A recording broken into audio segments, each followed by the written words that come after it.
মুসলমানরা পৃথিবী থেকে বিলুপ্ত হয়ে গেল ইরানের ধ্বংসের মাধ্যমে। ইরান মানেই 57টা মুসলিম কান্ট্রি। এই ইরান ছিল এই 57টা মুসলিম কান্ট্রির মাথা। ইরান ধ্বংস হয়ে গেল তো মুসলিম জাতি ধ্বংস হয়ে গেল। আর এই ইরানের মুসলমানরাই ছিল অরিজিনাল মুসলমান, নবী মোহাম্মদ সাল্লাল্লাহু আলাইহি ওয়াসাল্লামের আহলে বায়েত, অর্থাৎ আত্মীয় স্বজন আর কি, পরিবারবর্গ বা বংশের লোক। আর এই যে সৌদির যে মুসলমান, এগুলো কিন্তু আসলে নকল মুসলমান। এরা ছিল নবীর শত্রু পক্ষের যে মুসলমান, অর্থাৎ নবীকে ধ্বংস করে দিয়ে যে মিথ্যা ধর্ম রচনা করা হয়েছিল, সেই মিথ্যা ধর্মই হচ্ছে এই সৌদির যে ধর্ম। এরা আপনারা জানেন যে বর্তমান যে সৌদি, এরা আছে ব্রিটিশের দালাল, পাঁচাটা গোলাম। তারপরে মিশরে একজন রাজা ছিল, তার নাম আছে মুশরি ছিল। সে ছিল গণভোটে নির্বাচিত। তাকে মেরে ফেলানো হয়েছে। মেরে ফেলানোর পরে আমেরিকার গোলাম, পাঁচাটা গোলাম সিসিকে সেখানে বসানো হয়েছে। তারপরে গাদ্দাফিকে হত্যা করা হয়েছে, লাদেনকে হত্যা করা হয়েছে, এবং সাদ্দাম হোসেন ছিল আলীর 42তম বংশ, তাকে হত্যা করা হয়েছে। এখন এই যে খোমেনিকে হত্যার মাধ্যমে এখন আর পৃথিবীতে মুসলিমদের ভিতরে আর কোনো মুসলমান রইলেন না, রইলেন শুধু পাঁচাটা গোলাম। ওই যেটা বলছিলাম যে এই শিয়ারাই প্রকৃত মুসলমান, আর সৌদিরা হচ্ছে সেই ওহাবি মুসলমান, অর্থাৎ নবী মুহাম্মদ সাল্লাল্লাহু আলাইহি ওয়াসাল্লাম ধ্বংস করে দিয়ে সেই পোড়ামাটির উপরে যে ইসলাম প্রতিষ্ঠিত হয়েছিল, সেটা হচ্ছে এই ইসলাম নকল। এই জন্য শিয়ারা বলে সুন্নিদেরকে কাফের, আর সুন্নিরা শিয়াদেরকে বলে কাফের। কয় তুই কাফের, কয় তোর বাপ কাফের, কয় তোর 14 গোষ্ঠী কাফের। তারপর কয় তুই যা কবি তার চেয়ে এক বেশি। এই বুঝছেন, এই মুসলমানদের মাথায় গোবর বেশি। গরুর মাংস খাইলে গরুর মাংসে গোবর বেশি হয় আর কি, ঠিক আছে? গোবর ব্রেনের মধ্যে গোবর বোঝেন নাই? গোবর, কাউডাং। অথচ আমাদের সৃষ্টিকর্তা কিন্তু সবার প্রতি সমান দৃষ্টি সম্পন্ন। ইন্টারেস্টিং ব্যাপার না? ইন্টারেস্টিং ব্যাপার। সৃষ্টিকর্তার বিধানে কোনো পরিবর্তন নাই। যিনি সৃষ্টিকর্তা, যিনি এই বিশ্বজাহানের পরিচালক, তিনি পৃথিবীর প্রত্যেকটা মানুষকে, প্রত্যেকটা গাছকে, প্রত্যেকটা জীবকে, প্রত্যেকটা প্রাণীকে, প্রত্যেকটা কীটপতঙ্গকে, প্রত্যেকটা মাছকে, মশাকে, পিঁপড়াকে, উল্লাকে, ঢেল্লাকে, ফড়িংকে, মৌমাছিকে, প্রজাপতিকে, কেঁচোকেও জ্ঞান দিয়েছে। কেঁচোরে আবার জ্ঞান দিলে কীভাবে শুনবেন? আমার মামা বাড়ি হলো যশোর, লোহাগাড়া। তো আমরা মধুমতি নদীতে গোসল করতে আসতাম, তো দেখতাম কেঁচো ওই ইসের মতো মাটি এনে এভাবে মাটি ঘুরিয়ে পেঁচিয়ে তারা বাসা তৈরি করতেছে। তো আমরা যখন দাঁড়াই দেখতাম, তখন ওই কেঁচো লজ্জা পেতে পালাই যেত। পালাই গেলে আমরা আবার কী করতাম, বলে যে কেঁচো তুমি কি আমাদের সাথে বেশি চালাক, আমরা দেখবো তুমি কীভাবে বিল্ডিং তৈরি করো। এই যে উঁচু মানে ওই যে আপনার জিলাপির প্যাচের মতো অথবা চানাচুরির প্যাচের মতো এভাবে কেঁচোরা বাসা বানায়। তো আমরা চুপ করে দাঁড়ায় রয়েছি। তো কেঁচো মনে করছে যে বোধহয় মানুষ চলে গেছে, কিন্তু আমরা তো চলে যাই নাই। আমরা চুপ করে নিঃশব্দে দাঁড়ায় দেখি যে কীভাবে তুমি মাটি আইনে, একটু নরম মাটি একটু পানির সাথে মিশাইয়া ওই যে বিল্ডিং তৈরি হয় না, শহরে যে বিল্ডিংগুলো তৈরি হয় না, ঠিক চায়না ইঞ্জিনিয়ারদের মতো, জাপানি ইঞ্জিনিয়ার আমাদের দেশে বড় বড় বিল্ডিং তৈরি করে না, ওই যে মিক্সার দিয়ে সেম টু সেম কিছু বালু, কিছু কাদা, কিছু পানি দিয়ে একটু আঠালো টাইপের একটু তরল তৈরি করে ওইভাবে চারদিকে ছড়াই দিয়ে যায় স্প্রে করে, আর খানিক পরে সেই মাটিটুকু শুকাই যায়। ইন্টারেস্টিং ব্যাপার না? আমার মনে হয় যে একটা কেঁচোর যে বুদ্ধি আছে, মানে জাপানি একজন ইঞ্জিনিয়ারের সমান বুদ্ধি আছে, কিন্তু বাঙালির মাথায় সেই বুদ্ধি নাই। গোবর, খালি গরু খাবে, গরু খাওয়া মুসলমান। হ্যাঁ, এই যে নামাজ পড়লেই যে জান্নাত পাওয়া যাবে, এটি কোরআনে আছে? নাই। আর এই নামাজ তো নামাজ না, এই নামাজ পড়ার যে পদ্ধতি, সেটা নবী মুহাম্মদ সাল্লাল্লাহু আলাইহি ওয়াসাল্লাম পড়তেন। ওই যে নীরবে নিভৃতে সঙ্গোপনে মনে মনে সৃষ্টিকর্তাকে স্মরণ করার নাম হচ্ছে নামাজ। আপনি 24 ঘন্টাও নামাজ পড়তে পারেন, আপনাকে দেখে বোঝা যাবে আপনি নামাজি। দেখে কিন্তু বোঝা যায়। সেটা হচ্ছে যে যদি আপনার দ্বারা অন্য ব্যক্তি ক্ষতিগ্রস্ত না হয়, আপনার ব্যবহার দ্বারা, আপনার আচার আচরণ দ্বারা, আপনার চলাফেরা দ্বারা, আপনার উঠা বসা দ্বারা যদি আপনার প্রতিবেশী নিরাপদ থাকে, তাহলে বুঝতে হবে আপনি মুসলমান। যেটা নবী বলছিল, নবী মোহাম্মদ সাল্লাল্লাহু আলাইহি ওয়াসাল্লাম বলছিল যে যে ব্যক্তির দ্বারা তার প্রতিবেশী নিরাপদ না, সে আমার উম্মত না। বুঝছে না? এরকম চলবে। আবার আল্লাহ বলে যে আমার সৃষ্টিকে ভালোবাসে আমি তাকে ভালোবাসি। কিন্তু এ আবার কোন মুসলমান? মানে খালি মারবে। আপনি দেখেন যে এই যে ভারতবর্ষটা, তাই না, এই যে ভারতবর্ষটা যত বড়, যদি এই পরিমাণ মুসলমান থাকতো আর এই বাংলাদেশটা যদি হিন্দু থাকতো, তাহলে হিন্দুকে সব চারপাশ থেকে ঘিরে মেরে ফেলতো। মানে এই মুসলমান আর মাথা মোটা জাতি, এদের মাথায় গোবর। কিছু নাই, কিছু নাই, কিছু নাই। বুঝছেন? এরা মনে করে যে কপালে দাগ বানাইতে পারলে ওইটা কিয়ামত দিন ঝকঝক করবে, আল্লাহ ডাইয়ে নিয়ে জান্নাতে ঢুকিয়ে দেবে। পুরোপুরি ভণ্ডামি। এই পৃথিবীটা দুটো শক্তি দ্বারা নিয়ন্ত্রিত, একটা ভালো একটা মন্দ। আর পৃথিবীতে যে 5000, 7000, 9000, 10,000 ধর্ম আছে, সবাই সেই একই কথা বলে যে সত্য, সুন্দর, কল্যাণ, ন্যায়, নীতি, আদর্শের পথে, honesty is the best policy, ওই পথে তোমরা চলো। কিন্তু হুজুররা, মানে যারা ধর্ম ব্যবসায়ীরা, এরা হলো বড় ভণ্ড। এবং জাহান্নামে এদের প্রথমে উদ্বোধন করা হবে, এটাও হাদিসে আছে। এরা বলে কি যে আপনি যত পাপ করবেন কোনো সমস্যা নাই, খালি একবার বলেন কলেমা, আপনার সব পাপ মাফ হয়ে যাবে। এটা হিন্দু ধর্মে আছে যে একবার রাম নামে যত পাপ হরে, জীবের কি সাধ্য আছে তত পাপ করে।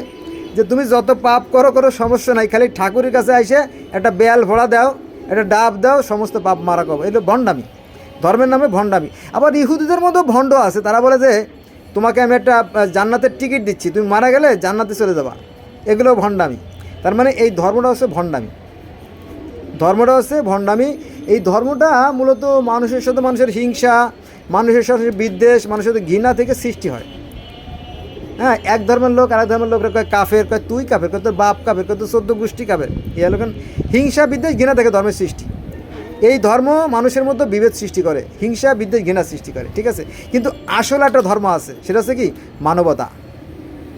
গাই সাম্যের গান, মানুষে মানুষে নাহি ভেদাভেদ, সকলই সমান, all man are equal in the employ of creator. আপনি দেখেন বাস্তবে। আচ্ছা, অন্য প্রসঙ্গে চলে যাচ্ছি বোধ হয়, মানে মূল কথায় যাই, এই বিষয়ে অন্যদিন আলোচনা করব। আমার আবার কথা ঠিক থাকে না, কোন দিকে চলে যাই। নবী মুহাম্মদ সাল্লাল্লাহু আলাইহি সাল্লাম এই অসভ্য বব্বর আরব জাতির জন্য একটা ধর্ম প্রচার করেছিল যে এই তোমরা আসো, সাম্যের পথে আসো, ঐক্যের পথে আসো, ভ্রাতৃত্বের পথে আসো, হিংসা বিদ্বেষ ছেড়ে দাও, মূর্তি পূজা ছেড়ে দাও, আমরা এই প্রকৃতির সন্তান, অর্থাৎ সৃষ্টিকর্তা অদৃশ্য। প্রকৃতি মানে কি? এই প্রকৃতির সন্তান। এটার আপনারা পাবেন কোরআন শরীফের সূরা আনামের 103 নম্বর আয়াতে। সেখানে বলা আছে যে সৃষ্টিকর্তাকে চর্মচক্ষু দ্বারা দেখা সম্ভব নয়। যেমন নাস্তিকরা বলে যে সৃষ্টিকর্তাকে তো আমরা দেখি নাই, সৃষ্টিকর্তা না দেখা গেলে তো আমরা প্রকৃতির সন্তান। এখন নাস্তিকরা তো জ্ঞানী হয়, খুব ব্রিলিয়েন্ট হয়, তারা তো কখনো বলে না যে সৃষ্টিকর্তা নাই, তা বলে না। কিন্তু আবার আছে, তাও বলে না। তারা বলে আমরা থাকলে দেখতে চাই। তাহলে সৃষ্টিকর্তা দেখাও গেল না, তাহলে আমরা প্রকৃতির সন্তান না? তখন কিন্তু মানুষের ভেদাভেদ থাকে না। প্রকৃতি বলতে আমরা এই গোটা পৃথিবীর মানুষ এক হয়ে গেলাম, তখন আবার শান্তি আর শান্তি, তাই না? এই দেখেন, হ্যাঁ, এলো বিষয়, ঠিক আছে। তো একথা কোরআনে আছে যে সৃষ্টিকর্তাকে চর্মচক্ষু দ্বারা দেখা সম্ভব না, আবার সৃষ্টিকর্তা কেউ দেখতে পারে না, এটা আছে সূরার 1 নম্বর আয়াতে। আবার সৃষ্টিকর্তা, আবার এই যে সূর্য না, এই যে সূর্য দেখেন না, এই যে সূর্য দেখা যায়, এই সূর্য হচ্ছে ঈশ্বর, আল্লাহ। এটা আছে আবার 24 নম্বর সূরা নূরের 25 নম্বর আয়াতে, যে আল্লাহ হচ্ছেন আকাশ আর পৃথিবীর জ্যোতি। এই যে সূর্য দেখেন, এই যে দেখা যায়, এই যে সূর্য, এই যে এ হচ্ছে সৃষ্টিকর্তা। আবার আরবে যারা ছিল, ওই যে প্যাগান যারা ছিল, কুরাইশ যারা ছিল, তারাও সেই সূর্যের পূজা করতো। এই কথাগুলো বলেন, তারা কয় যে মূর্তির পূজা করে, বুঝছেন? এই মানে প্রতারণা, ভণ্ডামি, ধোঁকাবাজি থেকে ধর্মগুলোর সৃষ্টি। কিন্তু দেখেন পৃথিবীর প্রত্যেকটা মানুষের ধর্ম কিন্তু এক, গোটা পৃথিবীতে যত মানুষ ছিল, আছে, থাকবে, সবার ধর্ম এক। প্রত্যেকটা মানুষ মাথা দিয়ে চিন্তা করে, চোখ দিয়ে দেখে, নাক দিয়ে ঘ্রাণ নেয়, কান দিয়ে শোনে, দাঁত দিয়ে চিবোয় খায়, মুখ দিয়ে কথা বলে, ঠোঁট দিয়ে লিপস্টিক লাগায়, তাই না? হাত দিয়ে ধরে, নাক দিয়ে ঘ্রাণ নেয়। কিন্তু ওই যে চিন্তা চেতনার পার্থক্য, আমি মাঝে মাঝে যেটা বলি যে অরিজিনালি মুসলমান হচ্ছে এই আমেরিকানরা, এবং অরিজিনাল মুসলমান হচ্ছে আপনার জার্মানিরা, এবং অরিজিনাল মুসলমান হচ্ছে জাপানিরা। কারণ কি জানেন? তারা চিন্তা করে যে আমরা হলাম সৃষ্টি মানুষ, আর আমরা যখন সৃষ্টি তখন একজন স্রষ্টা আছে, ধোঁয়া যখন আছে আগুন অবশ্যই আছে। অতএব এই বিবেককে কাজে লাগাতে হবে, অর্থাৎ জ্ঞানকে কাজে লাগাতে হবে এবং সেভাবে চলতে হবে। এবং জাপানিরা দেখবেন কোনো রাস্তা ধুলা বালি ময়লা ফেলে না, পানিকে দূষিত করে না, তারা সুস্থ সুন্দর দীর্ঘ লাভ করে। বাঙালিরা ঘরের ময়লা নিয়ে রাস্তায় ফেলায়। কি একটা কাণ্ড, তাই না? অথচ ইসলাম ধর্মে কিন্তু এই ময়লা ফেলানো নিষেধ আছে। ইসলাম ধর্মে বলা হয়েছে যে তোমরা কোনো ক্ষতিকর বস্তু রাস্তায় ফেলবে না, যাতে তোমার অপর ভাইয়ের ক্ষতি না হয়। কিন্তু বাঙালি কী করে? অপর ভাইয়ের রাস্তা বন্ধ করে দেয়, অপর ভাইয়ের মাথায় বাড়ি দেয়, অপর ভাইয়ের জমি নিজের নামে রেকর্ড করে নেয়। আর ওই যে হুজুর বলছে যে যত পাপ করেন সমস্যা নাই, মক্কা একবার পাঠাইলে আপনার সমস্ত পাপ মাফ হয়ে যাবে এবং আপনি ফুলের মতো নিষ্পাপ শিশুর মতো পবিত্র হয়ে যাবেন। এগুলো ভণ্ডামি এগুলো। তো ওই লোভে লোভে সে চিন্তা করে অপকর্ম যতই করি সমস্যা নাই, হজ করলেই তো সব মাপ। আবার ওই যে সারাদিন পরে দোয়া পড়লে কিন্তু একটা দুরূদ শরীফ আছে, ওটা পড়লে সমস্ত পাপ মাপ। আবার বলা হয় যে পাহাড় পরিমাণ যদি আপনি পাপ করেন, নো টেনশন, তওবা বলে মাপ। আবার মিজানুর রহমান আজারি একটা ওয়াজ করছিল যে একবার এক লোক আইসে যে আমি 99 খুন করছি, আমার পাপের কি ক্ষমা হবে? তো একজন ইহুদি বলো না না না না, ইম্পসিবল থিং, হবে না। তো একজন মুসলমান পণ্ডিত বলতেছে দূর, আপনি কী বলেন, 99কে আপনি 500 খুন করে আসেন। ইসলাম এমনই এক ইন্টারেস্টিং রিলিজিয়ন, ধর্ম, যে আপনি যত পাপ করবেন কোনো সমস্যা নেই, খালি একবার বলবেন কলেমা, আপনার সব পাপ মাপ হয়ে যাবে, তাই না? তো দেখলো সবাই যে ইন্টারেস্টিং ধর্ম। তো এই ভারতবর্ষের যে আমরা যে ভারতবর্ষের ভিতরে আছি, তো যারা এই যে নির্বোধ কিছু হিন্দু ছিল না, যারা নিম্ন শ্রেণীর, তো তারা দলে দলে মুসলমান হয়ে গেল। আরও মজা আছে যে আপনার সে জান্নাতে গেলে 72টা হুর খালি সাসপেয়ার লাগাবে, সাসপেয়ার লাগাবে, সাসপেয়ার লাগাবে, মানে সেক্স করবে আর কি, মিলন করবে, মধুর মিলন, মধুর বাসর ঘর। এমন ইন্টারেস্টিং অফার দিয়ে রাখছে, এজন্য মানুষ দলে দলে দলে দলে ইসলামে চলে আসতেছে আর কি। ওই যে হুর পাওয়া যাবে এবং জান্নাতের চাবি দিয়ে দেবে আলেমরা, এগুলো সব ধোঁকাবাজি, কোরআন বিরোধী কথা এগুলো। কোরআনে বলা হয়েছে যে হে মানুষ, আল্লাহ বলতেছে, হে মানুষ, আমি তোমাদেরকে জন্ম মৃত্যু দূর করে সৃষ্টি করেছি এবং আমি তোমাদেরকে ভালো মন্দের জ্ঞানও দিয়ে দিছি। এখন তোমরা কোন পথে যাবা, ভালো পথে যাবা না মন্দ পথে যাবে, এটা তোমার একান্ত অভিপ্রায়। কাল কিয়ামতের ময়দানে কারো বাক্য স্ফুট হবে না, কারো মুখ দিয়ে কোনো শব্দ উচ্চারণ হবে না এবং কারো সুপারিশ গ্রহণ করা হবে না। কিন্তু দেখেন পুরোপুরি ভণ্ডামি, আলেমরা যেটা করে, ব্যবসায়ীরা পুরোটা ভণ্ডামি। তারা বলে যে কি, কাল কিয়ামতের ময়দানে যখন মানুষরা সুরাসুরি করবে, এ ওর কাছে যাবে, এ কুদ্দুসের কাছে যাবে, ও মফিজের কাছে যাবে, ও সলিমের কাছে, ও জব্বার কাছে যাবে, খালেকের কাছে যাবে, কেউ কথা বলবে না। তখন সব নবীরা আসবে নবী মুহাম্মদের কাছে, এসে বলবে হুজুর আপনি একটু সুপারিশ করেন না, আপনার উম্মতের জন্য করেন আর আমাদের জন্য করেন। তখন নবী কি আর বোকা নাকি? সে তো আমাদের রাজনীতিবিদের নেতার মতো। তিনি কি করবেন? তিনি আগে তার উম্মতকে সুপারিশ করবেন, অর্থাৎ মুসলমানদের। তখন তারা আগে জান্নাতে যাবে, তারপরে কিটা গেল না গেল বাদ। দেখা গেল যে নবীর উম্মতরা সব চলে গেল জান্নাতে, তারপরে নবী পিছে পিছে চলে গেল, আর বাকি সময় কেউ আর জানা যেতে পারবে, তাই এগুলো সব ধোঁকাবাজি। সৃষ্টিকর্তা এমন করেন নাই, কারণ সৃষ্টিকর্তা দেখবেন একটা শিশু বাচ্চা যখন ভূমিষ্ঠ হয়, তাই না, সে কিন্তু কান্নাকাটি করে,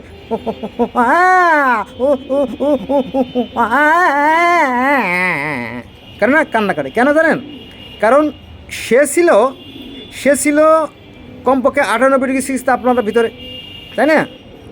তো হঠাৎ করে যখন মায়ের পেট থেকে বাচ্চাটা বেরোলো, তখন আবহাওয়া 32°C আর পানির তাপমাত্রা ছিল 9°C। তো সেই 98°C বাচ্চাকে যদি 9°C ঢুকানো হয়, অর্থাৎ 100% মাইনাস হয়ে গেলো, তখনই তার কী হয়? নিউমোনিয়া হয়, তার হাঁপানি শুরু হয়, তার শ্বাসকষ্ট শুরু হয়, ঠান্ডা লাগে, সে মারা যায়। তো ইদানিংকালে ডাক্তাররা বলতেছে না না না না না না না না ইম্পসিবল থিং, এতদিন যেগুলো আমরা করছি, আমরা ভুল করছি, এই বাচ্চাকে হুট করে ঠান্ডা পানিতে দেওয়া যাবে না। তাহলে কী করতে হবে, বাচ্চাটা হওয়ার সাথে সাথে একে থেকে গরম কিছু একটা দিয়ে, তোয়ালে, কম্বল, ল্যাপ, কাঁথা, বালিশ তাতে ঘিরে ফেলতে হবে, তাতে গরম থাকবে। তারপরে আস্তে আস্তে আস্তে আপনার ওই যে বেবি লোশন, তারপরে আপনার অলিভ অয়েল, তারপরে একটু হালকা গরম পানি, ডেটল, এই জাতীয় জীবাণুনাশক উপকরণ দিয়ে আস্তে আস্তে তার গাটা তুলা দিয়ে বা টিস্যু দিয়ে মুছে দিতে হবে। আস্তে আস্তে আস্তে একটু সময় নিলে তার শরীরটা আস্তে আস্তে শক্ত হবে। এই যে মুরগিতে ডিম পাড়ে দেখছেন, মুরগিতে ডিম পাড়লে কিন্তু ডিম নরম থাকে এবং ভিজা থাকে। যখন ডিমটা পাড়ে, ডিম পাড়ার কয়েক সেকেন্ডের মধ্যে আস্তে আস্তে আস্তে শুকাইয়ে আবহাওয়ায় এটা শুকায় যায়। অর্থাৎ এই প্রকৃতি আমাদের স্রষ্টা। আর এই যে বাতাস, এই বাতাসটা হচ্ছে আমাদের প্রাণ বায়ুরূপ, আত্মারূপ। এই বাতাস আমাদের প্রাণ বায়ু। ওই যে আল্লাহ, মনে আছে, আল্লাহ কিন্তু ওই যে প্রাণ বায়ু আদমের মধ্যে ঢুকাই দিয়েছিল, তখন আদম সচল হয়ে গেল। আবার যখন এই প্রাণ বায়ুর আত্মা বের হয়ে যাবে, তখন আবার আমরা মারা যাব, থাকবে শুধু কর্মফল। আচ্ছা, মূল কথা আসি। ওই যে মুসলমানরা বিলুপ্ত হয়ে যাবে, সেটা হচ্ছে নবী মুহাম্মদ সাল্লাল্লাহু আলাইহি সাল্লাম যখন এই যে ন্যায় নীতি আদর্শের কথা বলা শুরু করলেন, তখন মায়ের তার মাথা ফাটাই ফেলাইছে। ওই যে মাথার মধ্যে লোহা ঢুকে গেছে, মাথা ফাটাই ফেলায় নাই, খালি মাথা ফাটালে তো সেলাই দিলে ঠিক হতো, কিন্তু একেবারে লোহা ঢুকে গেছে। পরে দাঁত দিয়ে কামড়াইয়া সেই লোহা বের করা লাগছে, ওরে বাবা। তারপরে দাঁত ভেঙে ফেলাইছে। ওই যে উহুদের ময়দান, তায়েফের ময়দান, বদরের ময়দান, তাই না, বিভিন্ন ময়দান আছে। তারপরে নবীর উপরে নাড়ি ভুড়ি চাপাই দেওয়া হয়েছে, পুরো শরীর খন্দকের যুদ্ধে একেবারে ক্ষত ক্ষত করে ফেলা রয়েছে। তারপরে তার ধরে জেলের মধ্যে পুরে রাখছে। বাগিশ ফাঁসি দেয় নাই 3 বছর। আবুল আহাবের জেলখানায় 3 বছর নবী ছিল। তারপরে দেখলো যে কিছুতেই দমান যাচ্ছে না, পরে তাকে মেরে ফেলবে, নবীকে হত্যা করে ফেলবে। এই যে ইরানের যে আয়াতুল্লাহ খামেনিকে মেরে ফেলানো হলো কালকে, ওরকমতেই হত্যা করে ফেলবে নবীকে। তো উনি ঘরের মধ্যে ছিল, চারদিকে শত্রুরা ঘিরে ফেলাইছে। তখন উনি আবার পালাইয়া, কত লজ্জাজনক ব্যাপার না। Death is preferable to dishonour, অবনসে মরে যাওয়া ভালো। তো নবী মুহাম্মদ সাল্লাল্লাহু আলাইহি ওয়াসাল্লাম পালাইয়া মক্কা থেকে মদিনা চলে গেল, পালাইয়া। আচ্ছা, তারপরে কিছু লোকে নবীর কথা বুঝলো, কারণ সৎ লোক তো পাবে না, ভালো লোক পাবে না সহজে।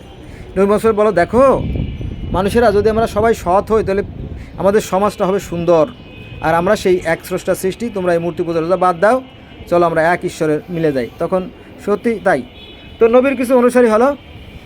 পরে তিনি আবার মক্কায় ফিরে আসলেন। মক্কায় ফিরে আসার পরে কিছুদিন পরে তিনি মারা গেলেন। মারা যাওয়ার সাথে সাথে নানান ধরনের টাল বাহানা শুরু হয়ে গেল। নবীকে ঠিকমতো কিন্তু দাফন কাফনও দেয় নাই। ক্ষমতায় কে যাবে, সে হলো রাজনীতি করে, এগুলো বুঝে না তো। চোদু যারা, বলদ যারা, তারা বুঝে না। এগুলো আসলে পুরোপুরি রাজনীতি, ধর্মের নামে রাজনীতি আর কি। নবী মুহাম্মদ সাল্লাল্লাহু আলাইহি ওয়াসাল্লাম মারা গেছে, তার দাফন কাফন করবি না, তারা গোসল দিবি, তারপরে কাপড় পরাবি, কোথায় কবর দিবি, এগুলো না। বনু সাকিফা ওরা মিটিং করতেছে, আনসাররা, যে তাদের মধ্যে থেকে একজন খলিফা নির্বাচিত হবে। এই খবর আর শুনছে ওমর আবার আলীর হাত ধরে টানতে টানতে নিয়ে গেছে সেই বনু সাকিফায়। এই তুমি কী করতেছো ঘরের মধ্যে? বুড়া মানুষ, তাড়াতাড়ি আসো, ওদিকে সর্বনাশ হয়ে গেলো। কেন? ওই সেই ক্ষমতা তো সব বাগযোগ করে নিয়ে গেলো আনসাররা। তখন বলো যে বিপদ, তো তাড়াতাড়ি চলো। তাড়াতাড়ি যাইয়া পরে ওরা তো অস্ত্রপাতি নিয়ে গেছে, লোকজন নিয়ে গেছে। তো যাইয়া ওমর দেশে, তো ভাই অসভ্যর দল, তোদের কি যোগ্যতা আছে রে রাজনীতি করার, ধর্ম পালন করার? নবীর অবর্তমানে যিনি ইমামতি করতো, সে হচ্ছে আবু বকর, ওই যে জামাই শ্বশুর সম্পর্ক। তো যদি খলিফা নির্বাচিত হতে হয়, তাহলে হবে ওমর, এটা আবু বকর। আমি আবু বকরকে খলিফা ঘোষণা করলাম। সবাই বায়াত হও। তখন কিছু কিছু লোক বায়াত হলো, ওমরও বায়াত হলো। তো যাক, একটা ঝামেলা গেল। ওখান থেকে বললো যে আরও ডিউটি আছে, আরও কাজ আছে। ওমর বললো আরও কাজ আছে। ওমর বেশ নেতা টাইপের ছিল। তো তারপরে বললো কী করতে হবে, বলো যে চলো মা ফাতেমার বাড়িতে যাই। তো মা ফাতেমারা যাওয়ার পর ফাতেমা, কাজ একটা হয়ে গেছে, কি আমরা কিন্তু খলিফা ঘোষণা করে ফেলাইছি। তখন বলল যে চাচা যান এইটা কাজটা কি ভালো হয়েছে, আমার আব্বাজান নবী মোহাম্মদ যখন বেঁচে ছিল তখন তিনি তো খলিফা নির্বাচন করে গেছে, ওই যে গাদির ক্ষমে দাঁড়াইয়া আলীর হাত উঁচু করে বলছিল যে আমি যদি মারা যাই, আমি মরে গেলে আমার পরে যদি কেউ নেতা হয় সে হবে আলী। তো নাতি তো নির্বাচন করাই আছে, রাখো তোমার নির্বাচন, হ্যাঁ আমরা সিদ্ধান্ত নিয়ে ফেলাইছি এবং আমি বাধ্য হয়েছি, তোমরাও সবাই হও। বলো না আমরা এটা পারবো না, তোমার যা খুশি করো। এই বাস চলে গেল। পরে ওখানে আবার ছিল আব্বাস আর আবার অনেক সাহাবীরা ছিল, 18 জন ছিল, 18 জন বসা ছিল। তাদের কাছ থেকে অস্ত্র কেড়ে নেয় যাতে ওরা আবার আক্রমণ না করতে পারে। এই কাড়ি নিয়ে তোরা এখানে আইসিস কে, ভাগ বেয়াদব। ওই যে জানাজা টানাজা দাফন কাফন আর খেয়াল নাই, চলে গেছে, ওমর চলে গেছে, ভালো কথা। এগুলো সম্পূর্ণ রাজনীতি ব্যাপার আর কি, এটা চৌধুরা বোঝে না। ওই যে মুকেশের মূল দোলাই ধরে মনে করে যে কী জানি পাইছি রে, এইটা আর কি। হ্যাঁ ধোকাবাজি, ধর্মটা হচ্ছে ধোকাবাজি। কিন্তু সৃষ্টিকর্তা যে ধর্মটা দিয়েছেন, যে বিধান দিয়েছেন তা কিন্তু অকাট্য। সৃষ্টিকর্তার বিধানে কোনো পরিবর্তন নাই। আমরা হলাম সৃষ্টি, আর আমরা সৃষ্টি যখন আছে তখন স্রষ্টা তেমন আছে, ধোঁয়া যখন আছে আগুন তখন আছে, মনে রাখবেন। কিন্তু ধর্ম একটা আছে, কিন্তু এই ধর্ম না। যে ধর্ম মানুষকে কুপাইতে বলে, যে ধর্ম মানুষের মধ্যে বিভেদ সৃষ্টি করে, এটা কোনো ধর্ম হতে পারে না। বুঝছেন? আচ্ছা, তাহলে নবী মুহাম্মদ সাল্লাল্লাহু আলাইহি ওয়াসাল্লামের দাফন কাফন তো ঘরের মধ্যে দিয়ে দিল আর কি, কেউ তো আর আসে না। চারিদিকে শত্রু দল করিতেছে কোলাহল, আতঙ্কে হৃদয়ে কাপে, সঙ্গে না হোক কেহ।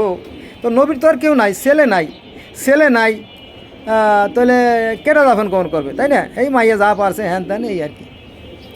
তো তারপরে আবার মা ফাতেমার সাথে ঝগড়া হলো, মা ফাতেমার পেটে লাথি মারে মা ফাতেমার পেটের হাড্ডি ভেঙে দিল। মা ফাতেমার পেটে একটা বাচ্চা ছিল, সেই বাচ্চাটা মারা গেল। তার নাম ছিল মহাসিন। ওই যে হাসান হোসেনের পরে আরেকটা ছেলে বাচ্চা ছিল মা ফাতেমার পেটে, তো তার নাম রাখা হয়েছিল মহাসিন। সেই মহাসিনকে মারি ফেলানো হলো। কোনটা হয়েছে কোনটা বলি, অনেক সময় দরকার, মানে 8-10 ঘন্টা কথা বলা দরকার একটা ভিডিওতে, কিন্তু সময় তো মাত্র 25 মিনিট। তো তারপরে আবু বকর ক্ষমতা নিয়ে নিল, খলিফা হয়ে গেল ওমরের নির্দেশে। এরপরে 10 দিন পরে মা ফাতেমার একটা জমি ছিল, ওই যে ফাদাকের জমিটা কিন্তু আল্লাহ দিছিল, আল্লাহ তার রসুলকে দিয়েছিল, মোহাম্মদকে দিয়েছিল। কিন্তু সেই আল্লাহর দেয়া জমিটা আল্লাহ মনে হয় একটু দুর্বল টাইপের, আল্লাহর জমিটা কাড়ি নিয়ে গেল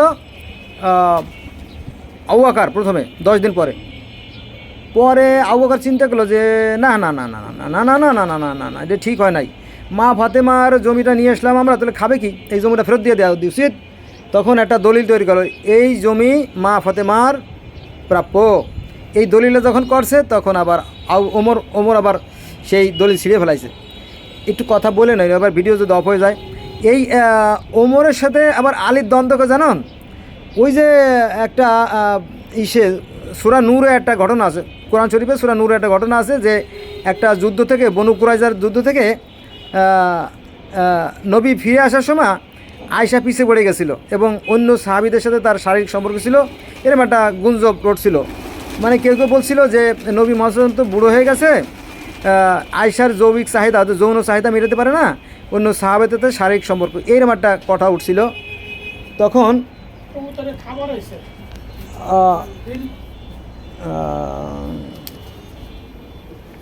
আচ্ছা আসতেছি, আমি আসতেছি। তো ওই যে গাদির খামের যে জমিটা, না সরি, গাদির খামের জমিটা না, গাদির খাম তো আপনার সংসদ ভবন, এটা হচ্ছে আপনার যে ফাদাকের জমিটা। এই জমিটা খলিফারা নিয়ে নিল এবং কোরআনে আসছে যে, কোরআনে লেখা আছে যে নবীদের নাকি ওয়ারেশান হয় না। আরে বোকা, নবীদের ওয়ারেশান হয় না, এটা কে বলছে?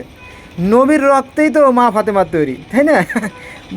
নবীর রক্তে মা ফাতেমার তৈরি, তারপরে আয়েশা, তারপরে আপনার ওই যে এরা আয়েশা না, নবী তো 4 মেয়ে ছিল, ওই 4 মেয়ে তো নবী, তাই না?